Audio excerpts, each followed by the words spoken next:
നമസ്കാരം, കൊട്ടാരക്കര മീഡിയയിലേക്ക് സ്വാഗതം. കേരള പൊതുവിദ്യാഭ്യാസ ചരിത്രത്തിൽ ആദ്യമായി 9ാം ക്ലാസ് പരീക്ഷ കഴിയും മുമ്പ് തന്നെ 10ാം ക്ലാസ്സിലെ പാഠപുസ്തകങ്ങൾ വിദ്യാർത്ഥികൾക്ക് കൈമാറിയിരിക്കുകയാണ്.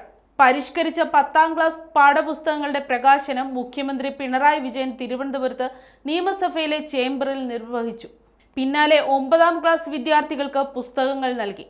സംസ്ഥാനത്തെ പ്രീ പ്രൈമറി മുതൽ ഹയർ സെക്കൻഡറി തലം വരെയുള്ള പാഠ്യപദ്ധതി പരിഷ്കരണ പ്രവർത്തനങ്ങൾ SCERTയുടെ നേതൃത്വത്തിൽ പുരോഗമിച്ചു വരികയാണ്. ആദ്യഘട്ടത്തിൽ 1 മുതൽ 10ാം ക്ലാസ് വരെയുള്ള പാഠപുസ്തകങ്ങളുടെ പരിഷ്കരണം പൂർത്തീകരിച്ചതായും ഹയർ സെക്കൻഡറി പാഠപുസ്തകങ്ങളുടെ പരിഷ്കരണം അടുത്ത വർഷം നടക്കുമെന്നും വിദ്യാഭ്യാസ മന്ത്രി വി ശിവൻകുട്ടി അറിയിച്ചു. ജനകീയ വിദ്യാർത്ഥി ചർച്ചകളുടെ ഭാഗമായി സ്കൂൾ വിദ്യാഭ്യാസം, പ്രൈമറി വിദ്യാഭ്യാസം, മുതിർന്നവരുടെ വിദ്യാഭ്യാസം, അധ്യാപക വിദ്യാഭ്യാസം എന്നിങ്ങനെ 4 മേഖലയിൽ പാഠ്യപദ്ധതി ചട്ടക്കൂടുകൾ വികസിപ്പിച്ചതിന്റെ അടിസ്ഥാനത്തിലാണ് ഇപ്പോൾ പാഠപുസ്തകങ്ങൾ വികസിപ്പിക്കുന്നത്.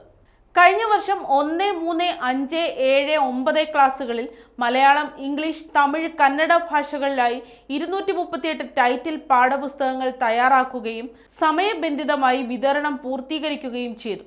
ഈ വർഷം 2, 4, 6, 8, 10 ക്ലാസ്സുകളിലെ 205 ടൈറ്റിൽ പാഠപുസ്തകങ്ങൾ പരിഷ്കരിച്ചു. അതിൽ 10ാം ക്ലാസിന്റെ പ്രാധാന്യം ഉൾക്കൊണ്ടുകൊണ്ടാണ് അച്ചടി വേഗത്തിൽ പൂർത്തീകരിച്ച് വിതരണത്തിന് തയ്യാറാക്കിയത്.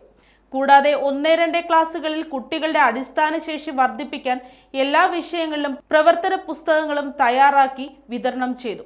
സംസ്ഥാനത്തെ 1 മുതൽ 8ാം ക്ലാസ് വരെയുള്ള കുട്ടികൾക്ക് പാഠപുസ്തകങ്ങൾ സൗജന്യമായാണ് വിതരണം ചെയ്യുന്നത്. 40 ലക്ഷത്തോളം വരുന്ന കുട്ടികൾക്ക് 3.8 കോടി പാഠപുസ്തകങ്ങളാണ് KBPSന്റെ നേതൃത്വത്തിൽ അച്ചടിക്കുന്നത്. ഇത് കുടുംബശ്രീ മുഖേന വിദ്യാലയങ്ങളിൽ എത്തിക്കുമെന്നും മന്ത്രി വ്യക്തമാക്കി.